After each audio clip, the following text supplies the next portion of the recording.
Here we are at U of T Medical School. I'm talking to Freddie Banting, better known as Sir Frederick Banting to you.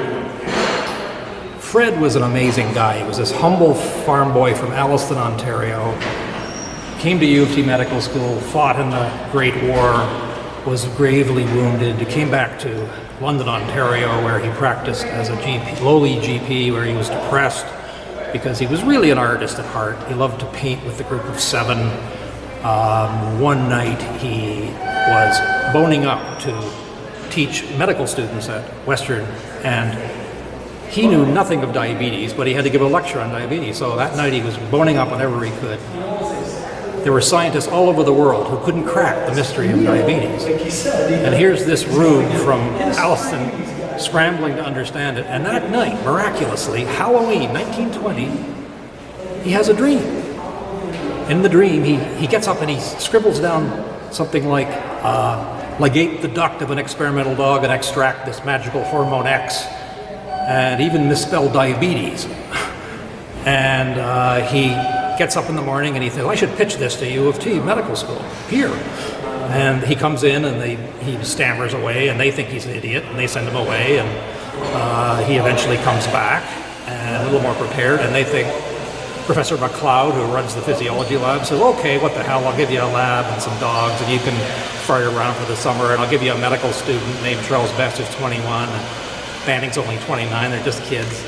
And so all summer, they drag in dogs out of the slums of Toronto, pulling them in by a tie around their necks and pulling them in, and they're all whimpering. You can't do that. Yeah, that's right. And they knock off about half the dog population of Toronto. There's blood everywhere. It's a mess for months. They don't know what the hell they're doing. It's just stabs of intuition.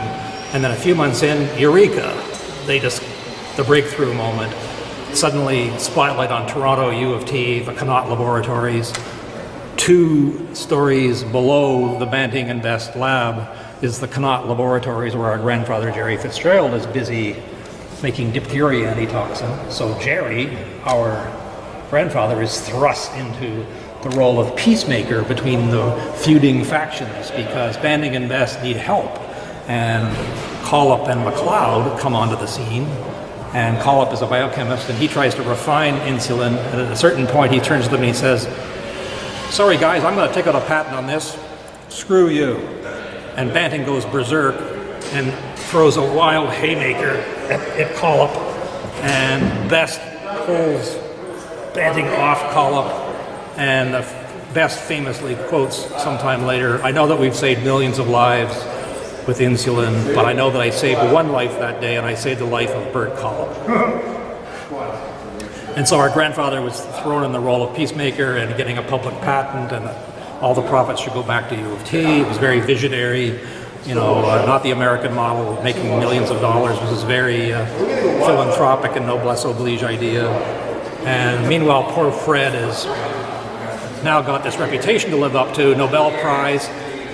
He and McLeod win the Nobel, not Best, which is probably unfair, but there's all this pressure now on Banting to, okay, what's your next trick? You're going to now cure cancer? So he's drinking and smoking and womanizing. His marriage breaks up. There's this adultery scandal. He's not a happy camper. And in 1941, when he's 49, he takes an ill-fated trip across the Atlantic in a snowstorm on the way to wartime England, and there's whispers of biological warfare.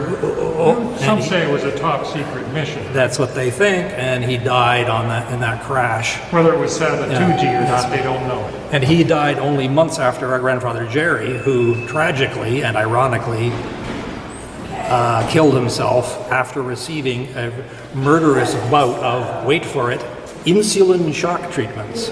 If you put that in a novel, you would think that's a little far-fetched. Let alone a Hollywood movie. Let alone a Hollywood movie. So I had to write a book about it, The Grandson, and I found out that on Balmoral Avenue, when our father Jack, who was also a doctor, they would play charades with Banting and Best.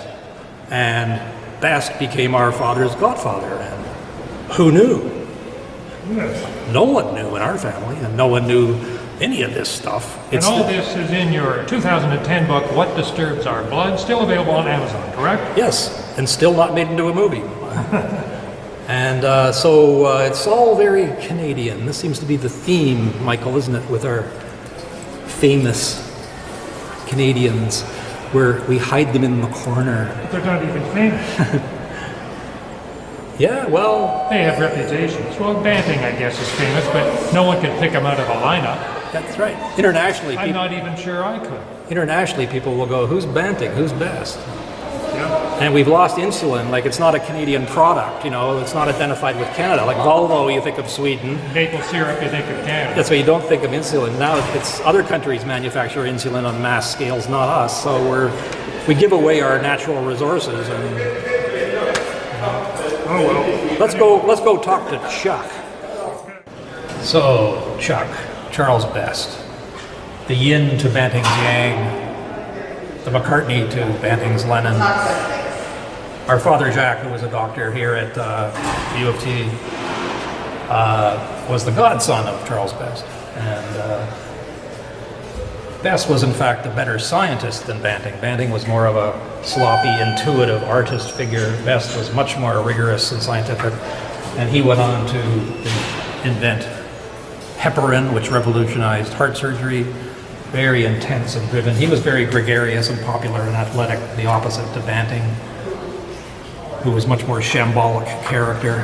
And but he too, alas, succumbed to the black dog of depression later in his career. And Maybe that's why he's in the corner here, out of the way of the traffic, whereas Banting's boss is more in the traffic. I'll just pan down here and see them. See, the traffic is over where Banting is. And over here is yes, and Charlie's they have Bethune in the middle, which is the three B's: Banting, Bethune, Best. yes. And so poor old Chuck got the electrodes, and his son Henry, who I interviewed, said this. He protested violently against this. He didn't see any improvement, in fact, making it worse.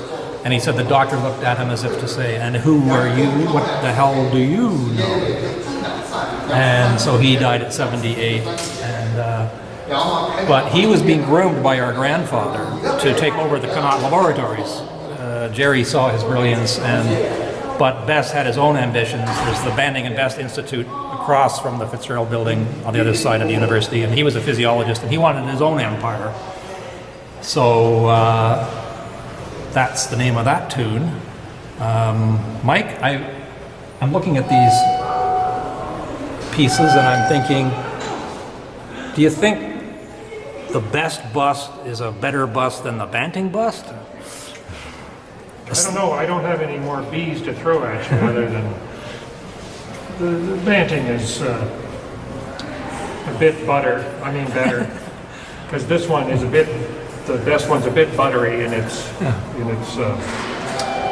makeup. Yes. And Banting was bitter. Bitter, yes. The Best was better. And was he a socialist? The doctors tended to be, yeah. Where we get on to Normie Bethune, we're really getting into the socialist communist world. Yeah, we know about Bethune and his efforts, but did these guys believe in socialized medicine? Yes, they were. Don't make a personal profit out of it. It's for public health is the ideal. So they could all agree on that. Yes. Other than call up trying to do a patent. Yeah, that's right. His greed took over there. But it was quashed. Yes, right. That's right. So it wasn't until later that Eli Lilly got the fruits, correct? The Americans made a killing. Yeah. The Canadians kept it. That's part of our self-effacement. That's the one part I like about us is we really are egalitarian and believe in the common public good, the common good. The Americans now know who Canadians are. They have a picture of us people saying sorry or sorry all the time. And, we should infiltrate them and let them know about Banting and Best. Yeah. Best once said he felt he suffered from the tall poppy syndrome. Yeah. You know, if you strive to be the best, like our grandfather and like Banting and like Best, you get cut down to size. You're getting too big for your britches, Banting and Best and Bethune. Yeah. And there is that quality, and I think we're changing a little bit. I think we're so defined against the Americans who were so grandiose.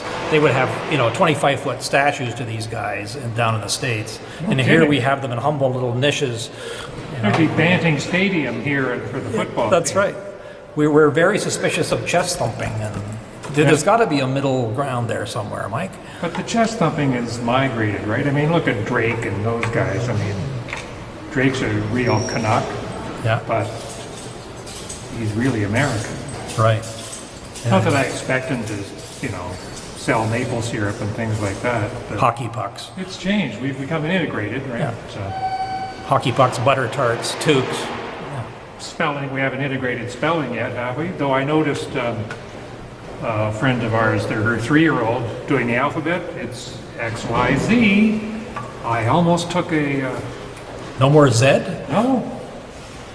Colonial imperialist Yeah, bastards. before I get mad, let's sign off here. All the best.